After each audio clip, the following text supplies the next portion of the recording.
ये क्या हुआ? ये किस तरह का मामला है? हमारे गांव में 2 दिन से सूरज डूब नहीं रहा और दूसरी तरफ तुम्हारे गांव में 2 दिन से सूरज उग नहीं रहा। और नहीं तो क्या। अरे तुमको क्या बताऊं, मेरी माँ को है रतौंधी, वो रात में देख नहीं सकती। अब यहाँ 2 दिन से मेरी हालत इतनी खराब हो गई है कि मैं क्या ही बताऊं। माँ घर के कोई काम कर नहीं पा रही क्योंकि रात है और रात में माँ को दिखता नहीं है। वही तो, लेकिन सवाल यह है कि ये हुआ कैसे, ये बताओ। मतलब ऐसा किसने किया?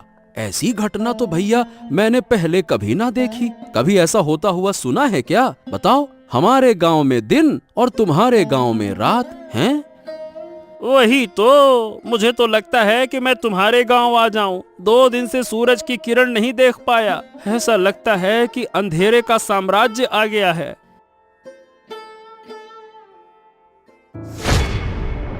अरे अरे अरे अरे, ये क्या हुआ? ए भैया, तू ऐसे गिर काहे पड़ा? हरेंद्र, क्या हो गया तुझको?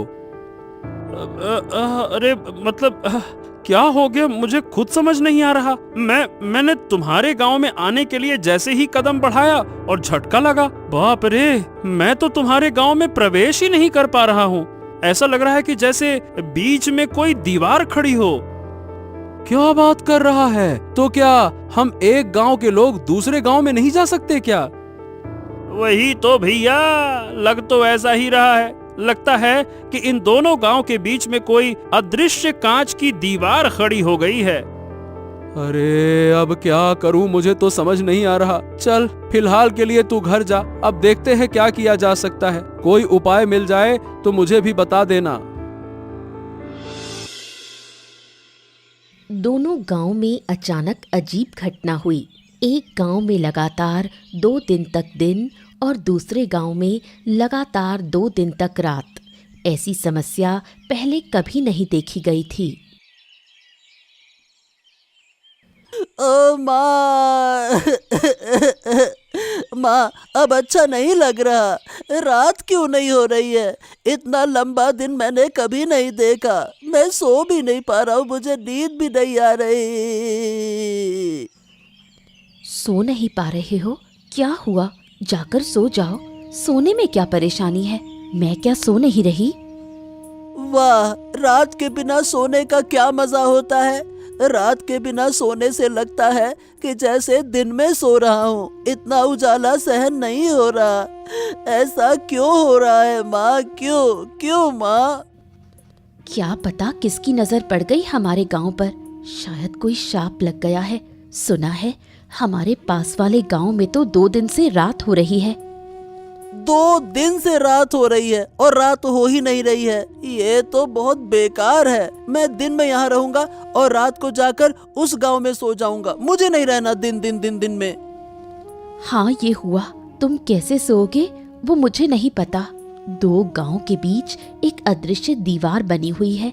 वो दीवार पार करके इस गांव के लोग दूसरे गांव में या दूसरे गांव के लोग हमारे गांव में नहीं जा पा रहे।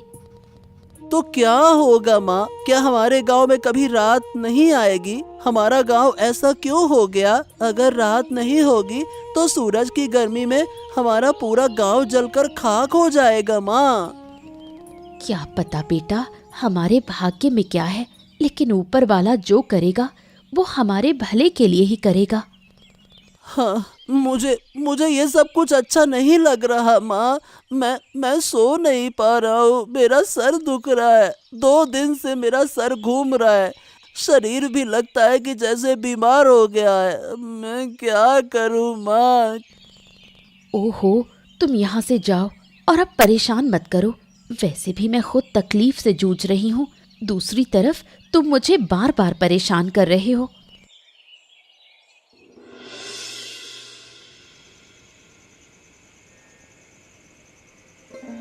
रात के गांव में हरेंद्र की माँ शांता बूढ़ी रहती है, जिसे रात को दिखाई नहीं देता। इस वजह से अब जब गांव में रात हो गई है तो शांता बूढ़ी काफी मुश्किल में पड़ गई है। हरेंद्र, ओ हरेंद्र, कहाँ गए तुम? यहाँ आओ, मुझे बाहर ले जाओ। मुझे कुछ भी नजर नहीं आ रहा। अरे बस बस बस बस, आ गया माँ, आ गया। और कितना पुकारोगी? अरे तुम्हारी तकलीफों ने मुझे बेहाल कर दिया है। 2 दिन से तुम मुझे एक पल भी शांति से बैठने नहीं दे रही हो। हरेंद्र हरेंद्र हरेंद्र, कहाँ है, जल्दी आ जल्दी आ। अरे मुझे भी तो बैठने दो। क्या तुम मुझे बोझ समझने लगे हो क्योंकि मैं बूढ़ी हो गई हूँ? जब मैं स्वस्थ थी तब तुमने मुझे पाल पोस कर बड़ा किया, अब तुम मुझे बोझ समझने लगे। हो, यही तो तुम्हारा तरीका है। दिन रात बस एक ही बात बोलती रहती हो, बोझ हो गई हूँ, बोझ हो गई हूँ। अरे तुम देख नहीं सकती हो तो चुपचाप बैठो तो सही। तुमको बैठना है नहीं, इधर उधर भटकना है। हाँ, अब ये बताओ तुम्हें बाहर जाने की क्या जरूरत है? देखो तो सही, पूरा गांव किसी न किसी समस्या में घिरा हुआ है और तुमको बाहर जाना है। क्या तुम्हें अकेले को समस्या है, गांव के और लोग नहीं? तुम्हें क्यों इतनी तकलीफ हो रही है? ऐसा है अम्मा कि मेरी तरह किसी के पास ये रतौंधी वाली माँ नहीं है जिसे लेकर वो परेशान हो। नहीं तो कोई काम तुम्हारे लिए अब नहीं है। घर के सारे काम मुझे करने पड़ते हैं और तुम्हारी देखभाल भी तो मुझे ही करनी पड़ती है। बस बस, मेरी और देखभाल करने की जरूरत नहीं। जिस दिन मर जाऊंगी उस दिन तुम समझ पाओगे। तुम लोग बड़े होकर शायद बूढ़ी माँ को ऐसी हालत में छोड़ देते हो। ओहो, बस बस बस बस बस, अब ऐसी बातें मत करो। चलो बताओ कहाँ जाना चाहती हो, मैं तुम्हें लेकर चलता हूँ। फिर खाना भी बनाना है, तुम्हें खाना देना होगा, फिर बर्तन साफ करने हैं, तुम्हारा बिस्तर लगाना है, बहुत सारा काम है। चलो जल्दी बताओ कहाँ जाना है। दूसरी ओर दिन और रात वाले दोनों गांव के बीच ही एक बुढ़िया का घर है। बुढ़िया और साधु के बीच काफी बातचीत है। क्या काम किया आपने? आपका तो जवाब ही नहीं। मुझे तो विश्वास ही नहीं था कि आप ऐसा बड़ा काम कर पाएंगे। मैंने पहले कहा था कि मेरी शक्ति पर संदेह मत करना। मेरी शक्ति के बारे में किसी को अंदाजा भी नहीं है। पहले जितना संदेह था अब वो भी खत्म। एक गांव में लगातार दिन और दूसरे गांव में लगातार रात कर देना बड़े बड़े साधु भी ऐसा नहीं कर पाते। तो बताइए, क्या आप खुश हैं? अगर खुश हैं तो अब मेरी फीस मुझे दे दीजिए। मैंने यूं ही रिस्क लेकर ये बड़ा काम नहीं किया। अरे, आपके पैसों को लेकर मैं भाग थोड़ी ना जाऊंगी। मुझे तो बहुत मजा आ रहा है। दोनों गांव के लोग कैसे बेहाल हो गए हैं। मैं आपको जरूर पैसे दूंगी, साथ में इनाम भी दूंगी। आपने मुझे खुश कर दिया। फिर और क्या कहना है? किस्मत अच्छी रही कि आप मिली, तभी तो मुझे ऐसा काम करने का अवसर मिला, वरना यूं ही किसी काम से लाभ नहीं होता। ये सब मैंने सोचा था। मैं चाहती थी इन दोनों गांव को सबक सिखाऊं। अब आपके जरिए मैंने अच्छे से सबक सिखा दिया। अब देखिए धीरे धीरे क्या होगा। दोनों गांव तबाह हो जाएंगे। दिन के बिना रात नहीं बन सकती।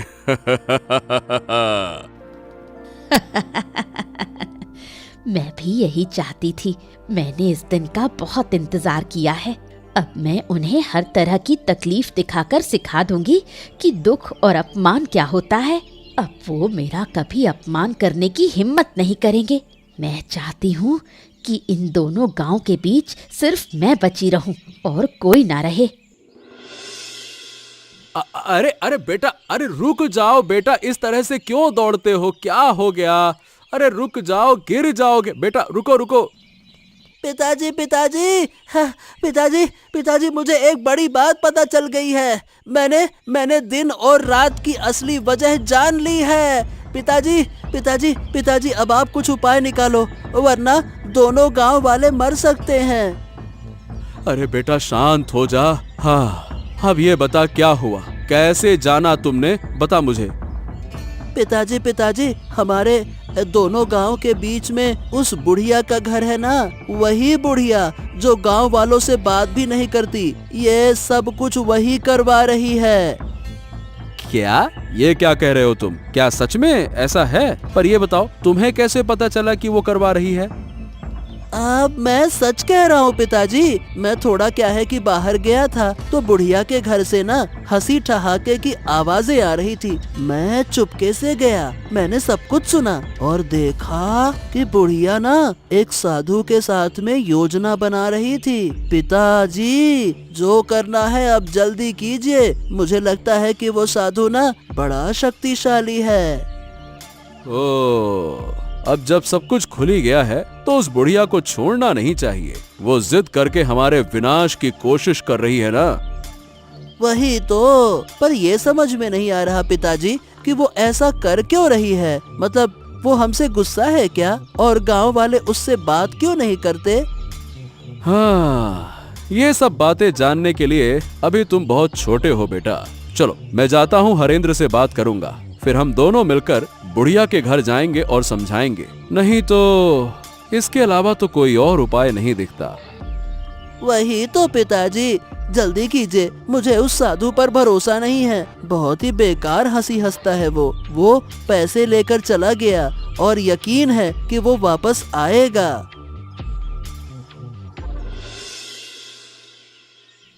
कैलाश और हरेंद्र जब बुढ़िया से सच्चाई पूछते हैं तो बुढ़िया सीधे इनकार कर देती है। वो किसी भी तरह ये मानने को तैयार नहीं कि उसका इसमें किसी भी तरह का रोल है। ओ सुनो बुढ़िया, हमने तुम्हारे साथ कुछ नहीं किया और जिन लोगों ने ये किया अब वो जिंदा नहीं है। फिर भी तुम हमसे क्यों नाराज हो, मुझे समझ में नहीं आता। नाराज ना रहूं तो क्या करूं? तुम लोग मेरे किसी काम के नहीं। मैं यहाँ अकेली हूँ, मुझे कितनी मदद चाहिए तुम्हें इस बात का अंदाजा भी है। मेरे साथ दो शब्द बोलने वाला भी कोई नहीं। ऐसा है कि लोग तुमसे बात इसलिए नहीं करते क्योंकि तुम गुस्सैल हो, तुम्हें गुस्सा बहुत आता है। गांव वाले तुमसे डरते हैं, इसीलिए कोई तुम्हारे पास नहीं आता। पर इसका मतलब ये नहीं है कि तुम हमारे गांव को नुकसान पहुंचाओ। तुमने किया या नहीं किया इसका राज खुल चुका है, हम सब जान चुके हैं, इसीलिए इनकार मत करो। तुम लोग मेरा बार बार अपमान करते हो, मुझे बदनाम करते हो। इसका अंजाम अच्छा नहीं होगा। मैंने एक बार सब बर्दाश्त कर लिया। अगर ये सब मेरे साथ दोबारा हुआ तो ऐसा मत सोचना कि मैं तुम लोगों पर रहम कर लूंगी। अरे बुढ़िया, तुम बेकार में गुस्सा कर रही हो। हम तर्क करने नहीं आए हैं, हम शांति पूर्वक प्रेम पूर्वक बातें करने आए हैं। देखो, एक बार गांव की हालत तो देखो। एक गांव में सूरज उग नहीं रहा और दूसरे गांव में सूरज डूब नहीं रहा। ऐसे हालात पहले कभी किसी ने देखे हैं क्या? बताओ। अचरज की बात क्या है? तुम बार बार वही बातें क्यों कर रहे हो? क्या हुआ नहीं हुआ मैं वो देख ही रही हूँ। मैं इससे जुड़ी हुई हूँ।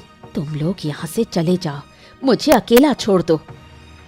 तुम अकेली क्यों रहोगी? अरे भाई, लोगों का डरना इसलिए है तुमसे क्योंकि वो तुम्हें जानते नहीं हैं। पर इसका मतलब ये तो नहीं ना कि हम तुम्हारे शत्रु हो गए, हम तुमसे अलग हो गए। मैं अब और कुछ नहीं सुनना चाहती। अगर तुम जाओगे नहीं तो ये डंडा देखा है, इसी से तुम्हें पीट पीट कर लाल कर दूंगी।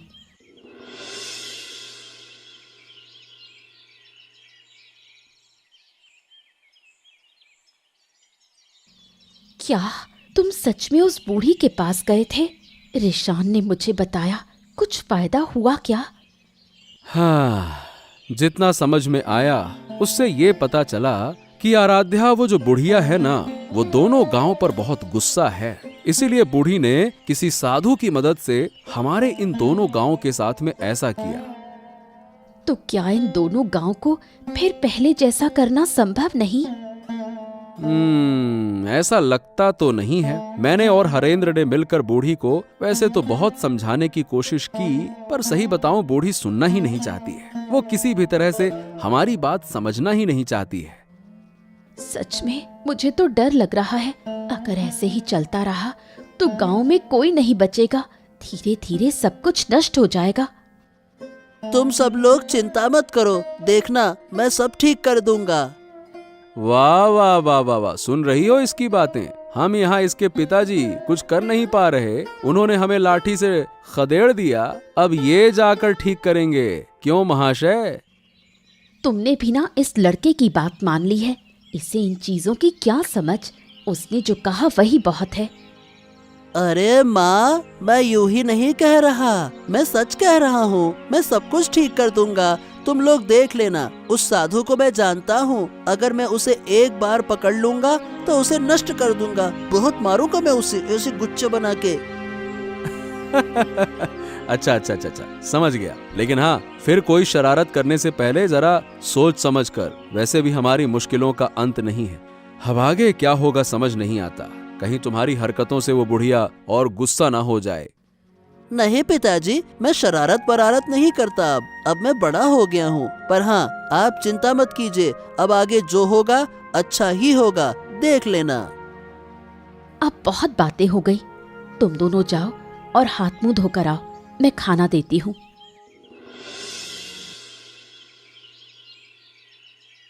अरे साधु बाबा, आइए आइए बैठिए। मैं तो आपका ही इंतजार कर रही थी। कितनी बातें हुई, आपको तो कुछ पता ही नहीं।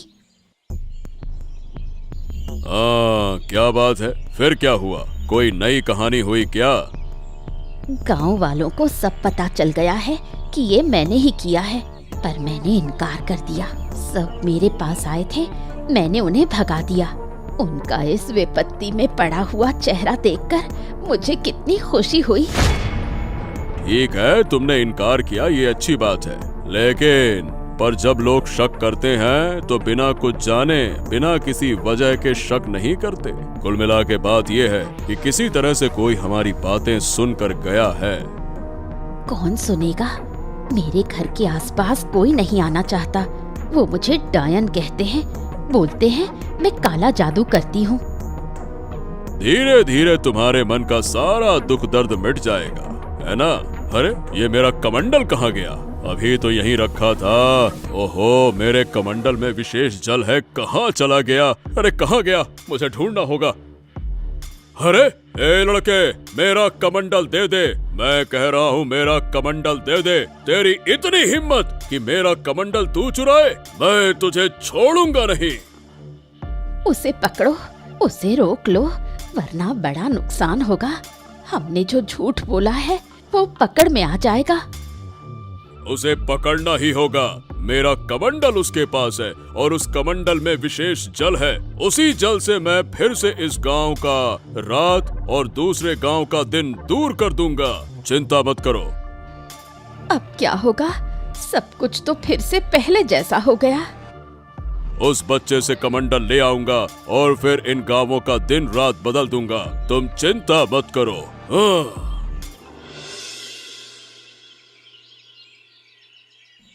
ए लड़के, तेरी इतनी हिम्मत कि तूने मेरा कमंडल छुआ? मैं तुझे श्राप दे सकता हूँ। क्या तू जानता है? मुझे किसी चीज का डर नहीं है। मैंने इन दोनों गांवों को फिर से पहले जैसा कर दिया है। इन दोनों गांवों की दुख चिंता दूर कर दी है मैंने। अरे मूर्ख बच्चे, तू इतना छोटा सा लड़का, पिद्दी सा, तू क्या समस्या दूर कर पाएगा? चल मेरा कमंडल मुझे दे दे। उस कमंडल के पानी से मैं फिर से इस गांव की रात और दूसरे गांव का दिन, ये जो समस्या है इसे दूर कर दूंगा। ला। मैं कभी ऐसा होने नहीं दूंगा। मैं इस कमंडल का पानी फेंक दूंगा, फिर देखता हूँ कि तुम दोबारा से एक गांव में रात और दूसरे गांव में दिन कैसे कर पाते हो। ए लड़के, मुझसे चालाकी मत कर, वरना इसका बहुत बुरा परिणाम भुगतना होगा। बच्चे, बिल्कुल बच्चे जैसे रह, ज्यादा बड़ेपन का ढोंग मत कर, समझा? फिर आप लोग इन दोनों गांवों को इतना नुकसान क्यों पहुंचा रहे हो? आप एक साधु बाबा हो, आप एक साधु महाराज हो, आपको तो गांव वालों की मदद करनी चाहिए ना? बेशक मैं मदद कर रहा हूँ। मैं बूढ़ी की मदद कर रहा हूँ, उसके दुख तकलीफ दूर कर रहा हूँ। ये तुम्हारी समस्या नहीं है और तुम्हारी समझ के बाहर की चीज है। चलो अब लाओ, मेरा कमंडल मुझे वापस करो। नहीं नहीं नहीं नहीं नहीं, मैं नहीं देने वाला। मैंने कह दिया ना, नहीं दूंगा, नहीं दूंगा तो नहीं दूंगा। किसी भी सूरत में तुम्हें ये कमंडल नहीं मिलेगा। ओह, ठीक है, तो अब तू दंड भुगतने के लिए तैयार हो जा, शरारती बच्चे। अरे छोड़ दो मुझे, छोड़ दो, मैं कह रहा हूँ छोड़ दो। अगर मेरे पिता को पता चला तो वो आपको गांव से निकाल देंगे और आप फिर कभी इस गांव में नहीं आ पाएंगे। छोड़ दो मुझे, छोड़ दो। जब पहले मैं तुझे बोल रहा था तो तू तो नौटंकी कर रहा था, अब तू बच कर दिखा। जब अच्छे से बोला था तब तो माना नहीं, तुझे मैं जरूर खत्म कर दूंगा। मेरे साथ शरारत करने आया था ना तू? चल। रिशान को न पाकर कैलाश का परिवार पगला सा हो जाता है। लोग समझते हैं कि इस अनहोनी के पीछे जरूर बुढ़िया का ही हाथ है। बूढ़ी माँ, बूढ़ी माँ, बूढ़ी माँ, हमें बचाओ, हमारी मदद करो बूढ़ी माँ, हम तुमसे हाथ जोड़कर विनती कर रहे हैं बूढ़ी माँ। क्या हुआ? फिर कोई अनहोनी हो गई? मैं किसी की मदद नहीं कर सकती, मैं मदद करने वाली नहीं हूँ। तुम लोग तो मुझे डायन कहते हो, बोलते हो मैं काला जादू करती हूँ। मैं काला जादू करती हूँ, मैं किसी की मदद क्यों करूँ? हमारी मदद करो, दया करो बूढ़ी माँ, दया करो। हमें अपना बेटा नहीं मिल रहा, कहाँ गया हम कुछ नहीं जानते। आप खोज कर बताइए, मुझे पता है कि आप जानती हैं। अब बहुत दुख हुआ ना, पर उस दिन जब मैंने गांव वालों के पास जाकर अपने बच्चे के लिए मदद मांगी थी तो तुम लोग कहाँ थे? तब तुमने मेरी मदद नहीं की।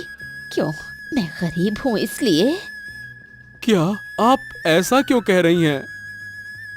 मैं सही कह रही हूँ, मेरा बच्चा बीमार था। मैंने सबके पास मदद मांगी, किसी ने मेरी मदद नहीं की। सबने मुझे अपमान करके भगा दिया। आखिर मेरा बच्चा मर गया। क्या मैंने कम दुख पाया? अब वो तो हमें कुछ भी नहीं पता था।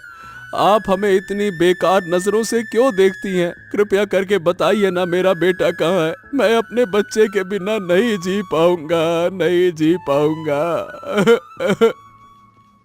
जीऊंगी, जरूर जीऊंगी। तुम लोग सब जियोगे, पर अंदर तक तीव्र पीड़ा के साथ जियोगे, जैसे कि मैं इतने समय से जी रही हूँ, अपने बच्चे की यादों को थामे हुए।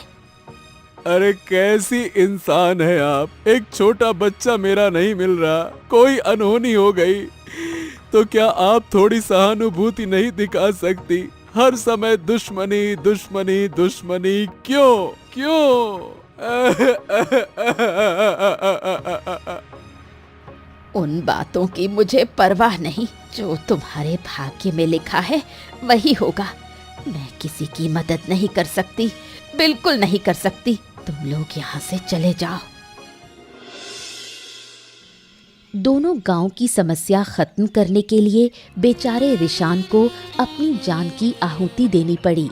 साधु ने रिशान की हत्या कर उसकी लाश 2 गांव के बीच में फेंक दी।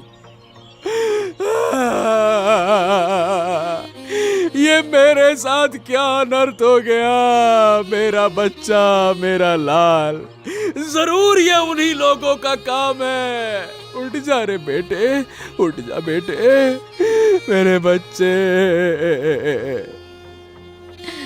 हाय हाय, अब मेरा क्या होगा? मेरा गोद का लाल, मेरा नन्हा सा मानिक चला गया, मुझे छोड़कर चला गया। रिशान, तू मुझे छोड़कर कैसे जा सकता है बेटा? बोल बेटा बोल, अब मैं तुझे कभी नहीं डांटूंगा, कभी नहीं। जो कहेगा वही होगा, बस एक बार बोल तो सही बेटा। जिन लोगों ने मेरी गोद से मेरा बच्चा छीन लिया, ऊपर वाला उनका न्याय करेगा। मैं किसी को नहीं छोड़ूंगी, किसी को नहीं बख्शूंगी। शांत हो जाओ, शांत हो जाओ आराध्या। इसका बदला मैं जरूर लूंगा। मैं किसी को छोड़ूंगा नहीं। मेरे छोटे से बच्चे पर जरा सा भी तरस नहीं आया उन्हें। उसने ऐसा क्या किया था जो उसे इतनी बड़ी सजा मिली? मैं छोड़ूंगा नहीं। वो तो छोटा था, उसे क्या पता इन सब बातों का। उन्होंने ये सब कैसे कर दिया? एक छोटे से बच्चे को मार दिया। उनका दिल जरा भी नहीं कांपा। क्या वो लोग इंसान हैं? मैं अपने बेटे के शरीर को छूकर कसम खाता हूँ कि जिन्होंने ये किया उन्हें मैं किसी हालत में माफ नहीं करूंगा। उन्हें सजा जरूर मिलेगी। बस भाई बस बस बस, चलो उठो, अब हमें आगे का इंतजाम करना होगा। चलो रिशान को, बच्चे को लेकर चलो चलो।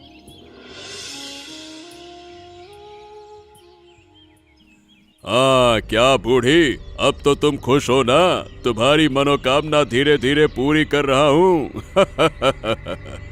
अब तुम मेरी तरफ भी थोड़ा ध्यान दो। अरे आप चिंता मत कीजिए, आपके सारे पैसे मैं दे दूंगी, कोई दिक्कत नहीं होगी। आप बस इसी तरह मेरा काम करते रहिए। मैं इतनी खुश पहले कभी नहीं हुई। अगर तुम चाहो तो मैं तुम्हें और भी खुश कर सकता हूँ। जरूर चाहती हूँ, मैं चाहती हूँ कि इन दोनों गांव का एक भी बच्चा जिंदा ना बचे, सबकी गोद खाली हो जाए। आज जो लोग रो रहे थे उन्हें देखकर मुझे कैसी पिशाची सी खुशी मिल रही थी, क्या बताऊं। बहुत बढ़िया बहुत बढ़िया। तो तुम पैसों का इंतजाम करो, मैं एक एक करके इन दोनों गांव के सारे बच्चों को मार दूंगा। मैं वादा करता हूँ कि इन गांव में एक भी बच्चा जिंदा नहीं रहेगा। यही तो मैं चाहती हूँ, मैं इसी दिन का इंतजार कर रही थी। बेटे तू ऊपर बैठा देख रहा है ना, देख तेरी माँ तेरी मौत का बदला ले रही है। जो दर्द मुझे हुआ था वही दर्द अब मैं सबको दूंगी। इतनी जल्दी खुश मत हो, हमें धीरे धीरे सब करना होगा। आज से हर रात इन दो गांवों में एक एक बच्चा गायब होगा और मैं उसका बलिदान दूंगा। इससे तुम्हारा भी फायदा होगा और मेरा भी स्वार्थ सिद्ध होगा। कोई दिक्कत नहीं, मैं हर रात तुम्हें बच्चों को पकड़ने में मदद करूंगी। जरूरत पड़ी तो खुद पकड़ कर लाऊंगी। सब मुझे डायन कहते हैं, अब मैं उन्हें दिखाऊंगी असली डायन क्या होती है। तो फिर ठीक है, मैं बलिदान की पूरी व्यवस्था करता हूँ। हर रात एक बच्चे की हत्या करनी होगी, तभी मैं और शक्तिशाली बनूंगा। नहीं, अब ये सब कुछ और नहीं चलेगा। मैंने अपने बेटे को खो दिया है, मैं नहीं चाहता कि किसी और का बच्चा ऐसे मरे। बच्चे को खोने का दर्द मैं अच्छी तरह से जानता हूँ। हाँ लेकिन कैलाश, अब हम करेंगे क्या दादा? वो साधु तो बहुत ताकतवर है, उससे हम लड़ेंगे कैसे? साधु को बाद में देख लेंगे, पहले उस डायन बूढ़ी का कुछ करना होगा। उसका दिमाग खराब हो गया है, बेटे को खोकर पागल हो गई है वो पागल। अच्छा ठीक है, लेकिन हम उसे मार तो नहीं सकते हैं ना? हमने अपने बेटे के शरीर को छूकर कसम खाई है, जिन्होंने ये किया है उन्हें सजा देंगे। उस डायन बूढ़ी से बड़ी सजा और कोई नहीं हो सकती। अच्छा क्यों नहीं मार सकते? जब उसने मेरे बच्चे को नहीं छोड़ा, जब उसे गांव के सभी बच्चों को मारने का मन हो रहा है, तो मैं भी उस विकृत दिमाग की डायन को मार सकता हूँ, बिल्कुल मार सकता हूँ। खून का बदला खून, बिल्कुल। और मैंने तय कर लिया है, बूढ़ी को मैं जिंदा जला दूंगा। उसके लिए यही सजा सही रहेगी। अगर वो जिंदा रही तो कभी नहीं सुधरने वाली। उसका दिमाग पूरी तरह से खराब हो चुका है। ठीक है, मुझे कोई आपत्ति नहीं है, लेकिन गांव के लोग क्या कहेंगे? एक जिंदा इंसान को जलाकर मार देंगे तो क्या ये ठीक रहेगा? वो इंसान नहीं है भाई, वो इंसान हो ही नहीं सकती। वो एक डायन है, डायन। और डायन को जलाने का आदेश खुद भगवान ने दिया है। अगर तुम मेरे साथ रहना चाहते हो तो रहो, नहीं तो मैं अकेले ये काम करूंगा और आज ही मैं उसके घर में आग लगा दूंगा। नहीं नहीं नहीं नहीं, ऐसी बातें क्यों कर रहे हो? मैं तुम्हारे साथ रहूंगा। ये बूढ़ी हमारे गांव के लिए भी बड़ी मुसीबत बन गई है। अब बस बहुत हो गया, चलो जो फैसला लिया है वही करेंगे, चलो। बूढ़ी के घर में आग लगाने से वो जलकर मर गई। उसके मरने के बाद सब लोगों ने मिलकर साधु को सजा देने का निश्चय किया। साधु, ओ साधु, अरे कहाँ है रे तू? आज तेरे पापों का अंत होगा, निकल बाहर। क्या हो गया? सब लोग मेरे आश्रम में क्यों जुटे हो? क्या तुम्हें मेरी शक्ति का अंदाजा नहीं है क्या? अहंकार पतन की जड़ है, ये बात जानते हैं ना आप? मुझे ये बातें सिखाने मत आओ। मैं साधु हूँ, साधु। मेरी शक्ति असीम है। चाहूं तो मैं अभी तुम सबको समाप्त कर दूंगा।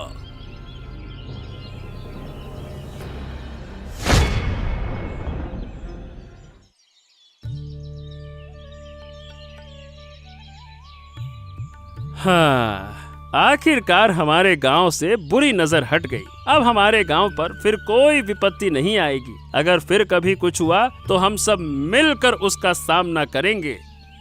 हाँ, गांव तो आखिरकार ठीक हो गया, लेकिन मैंने अपना बेटा खो दिया। मेरा बेटा अपनी जान देकर इस गांव को मुक्ति दिलाकर चला गया। चिंता मत करो कैलाश, जब तक इस गांव के लोग जिएंगे तुम्हारे बेटे को सब याद रखेंगे, सब तुम्हारे बेटे का सम्मान करेंगे। पीढ़ी दर पीढ़ी तुम्हारा बेटा हमारे इन दोनों गांव के बीच जिंदा रहेगा। ऐसा ही हो बूढ़ी माँ, ऐसा ही हो। लेकिन अब से हमें ये भी ध्यान रखना होगा कि बूढ़ी के बेटे जैसा कोई और बच्चा किसी बीमारी में आकर मदद ना पाकर मर ना जाए, वरना हर घर में ऐसी डायनें पैदा हो जाएंगी। बिल्कुल सही कह रही हो आराध्या, हम सब एक दूसरे का ध्यान रखेंगे। ये दोनों गांव अब से अलग नहीं रहेंगे, बल्कि हमेशा एक दूसरे की मदद करेंगे। ऐसा ही हो, और मैं अनुरोध करूंगी कि मेरे बेटे के लिए सब लोग प्रार्थना करें, सब मेरे बेटे को याद रखें, सुख शांति से रहें। ऐसे ही मजेदार किस्से देखने के लिए हमारे चैनल को सब्सक्राइब करना ना भूलें।